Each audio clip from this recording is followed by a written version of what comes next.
सत्य के मार्ग पर चलते हुए व्यक्ति केवल दो ही गलतियां कर सकता है। पहली, या तो पूरा रास्ता न तय करना, दूसरी या फिर शुरुआत ही न करना। नमस्कार दोस्तों, आपका इंस्पायर माइंडसेट यूट्यूब चैनल में दिल से स्वागत है। आज की कहानी बहुत ही ज्ञानवर्धक होने वाली है।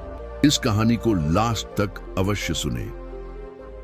एक बार एक बहुत ही दुखी व्यक्ति एक महात्मा के पास आकर कहता है, मैं अपने जीवन से बहुत दुखी हूं। मैं अपनी बीवी, बच्चों और अपने परिवार को भी खुश नहीं रख सकता।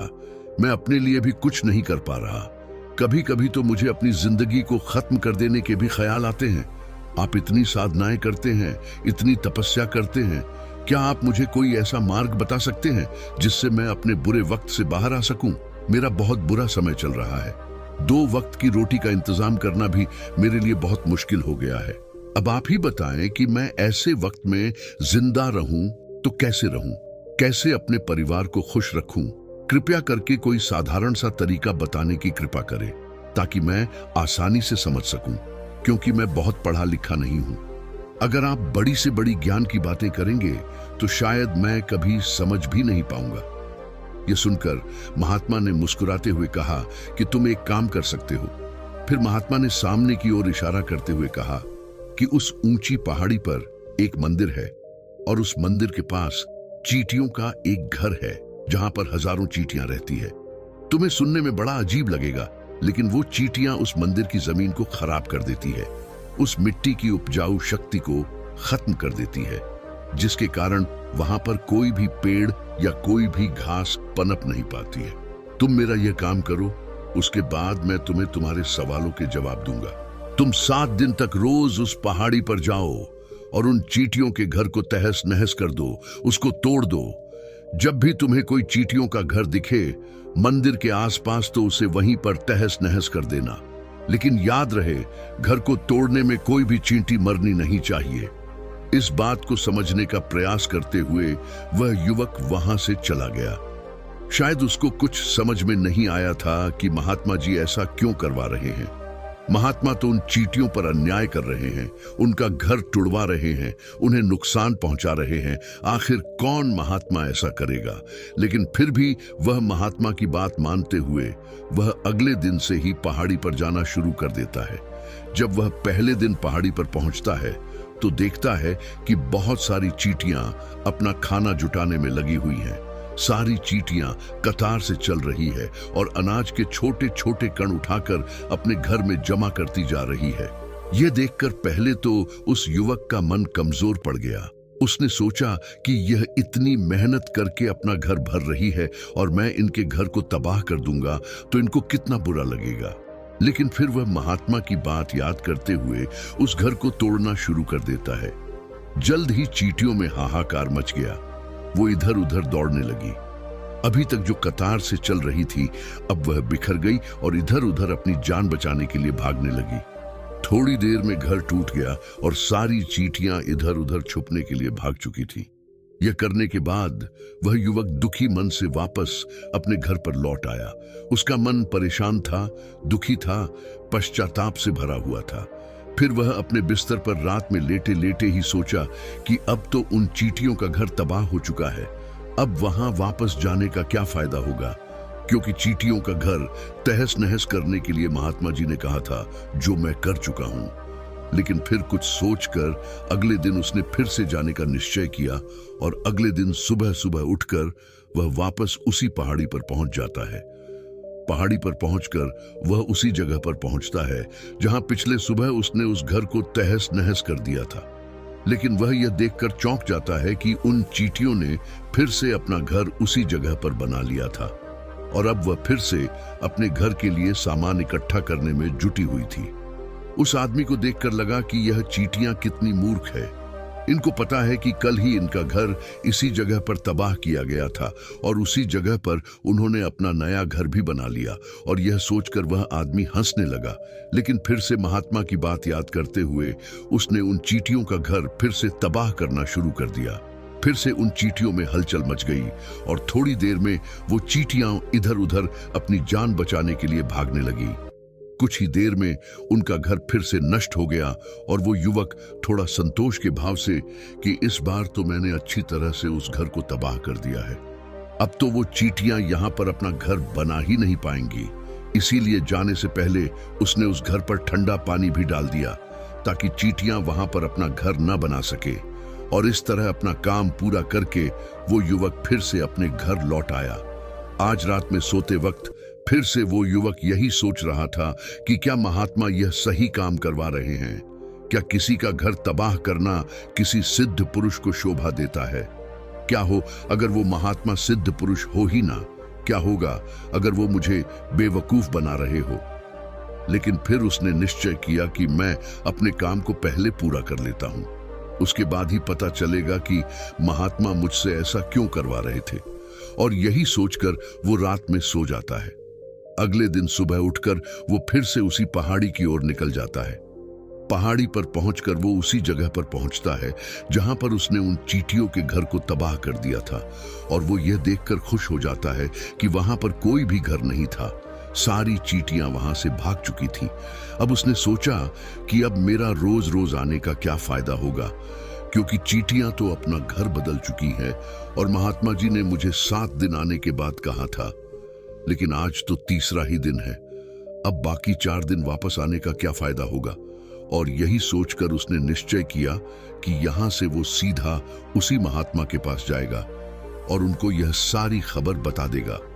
जब वो वापस मुड़कर उस पहाड़ी से वह महात्मा की कुटिया की तरफ जाने लगा, तभी अचानक उसकी नजर एक और घर पर पड़ी जो कि चींटियों का ही बनाया हुआ था।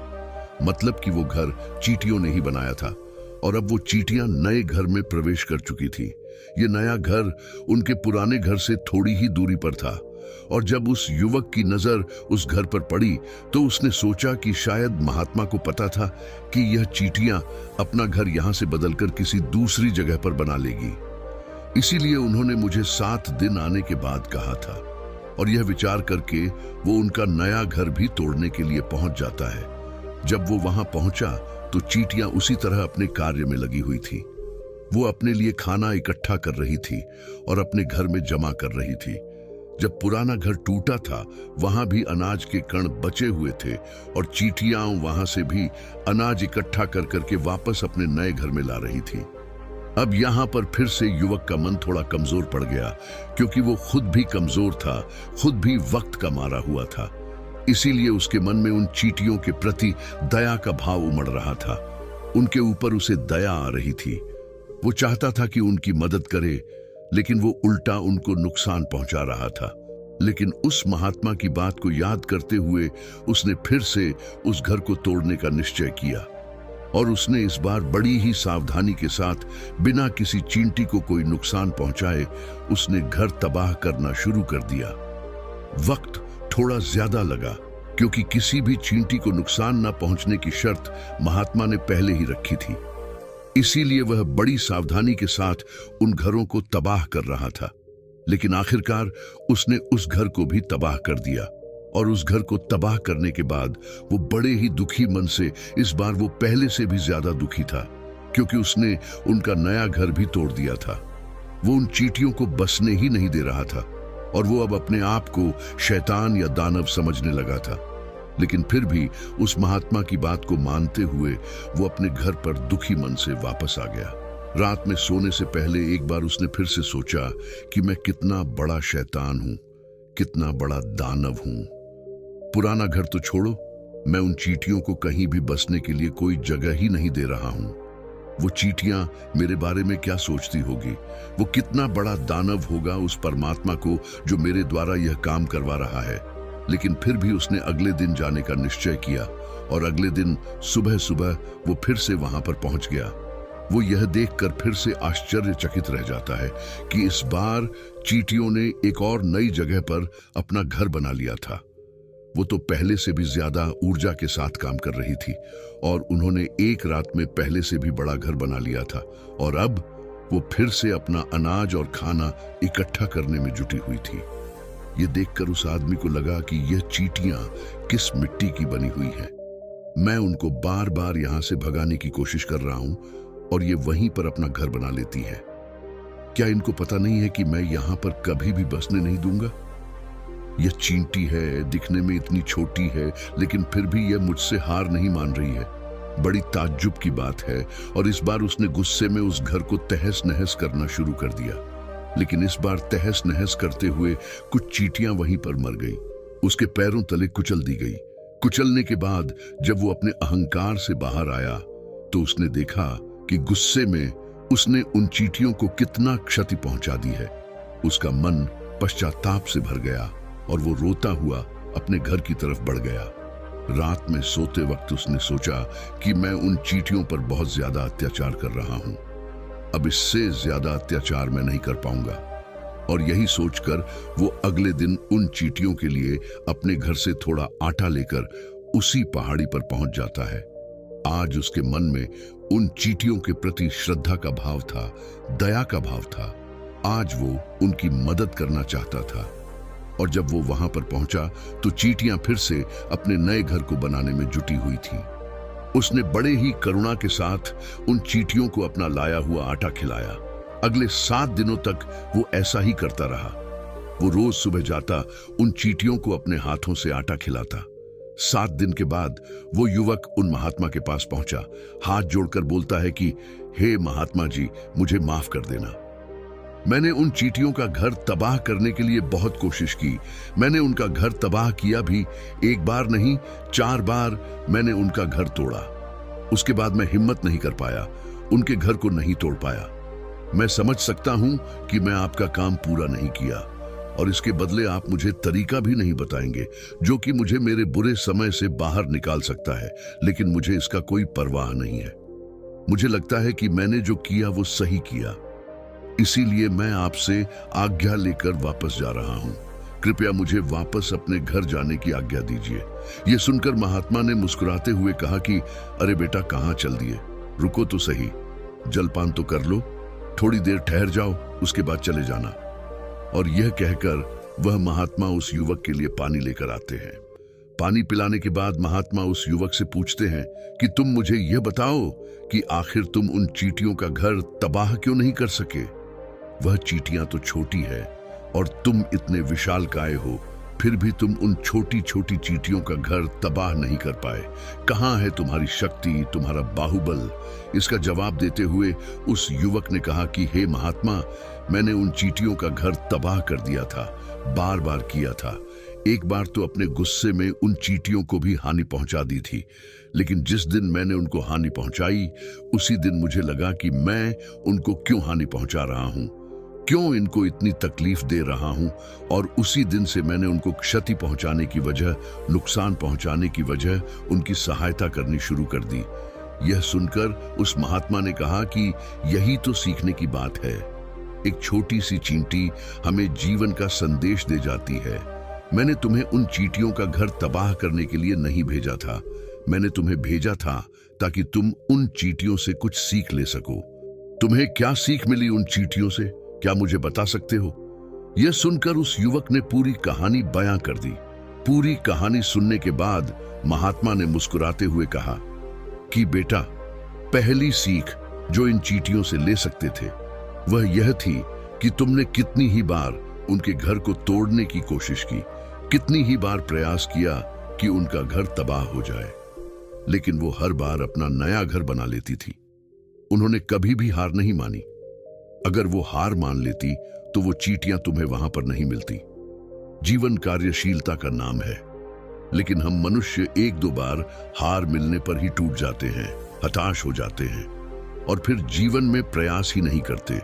और कुछ लोग तो अपनी जिंदगी को खत्म करने को उतारू हो जाते हैं।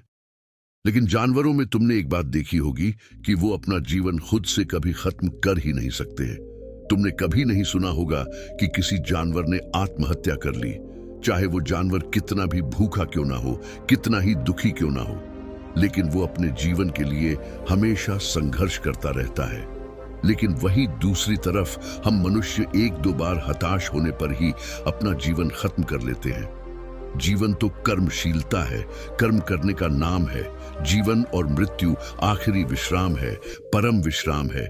इसीलिए मृत्यु से पहले कर्म करना कभी मत छोड़ना, क्योंकि मृत्यु के बाद तो तुम परम विश्राम में चले ही जाओगे, तो उससे पहले कर्म करना क्यों छोड़ रहे हो, क्यों हताश हो रहे हो? तो दोस्तों, आज की कहानी में बस इतना ही। हम आपसे फिर मिलेंगे एक और अच्छी कहानी लेकर। तब तक के लिए आप अपना ख्याल रखें, खुश रहें। धन्यवाद।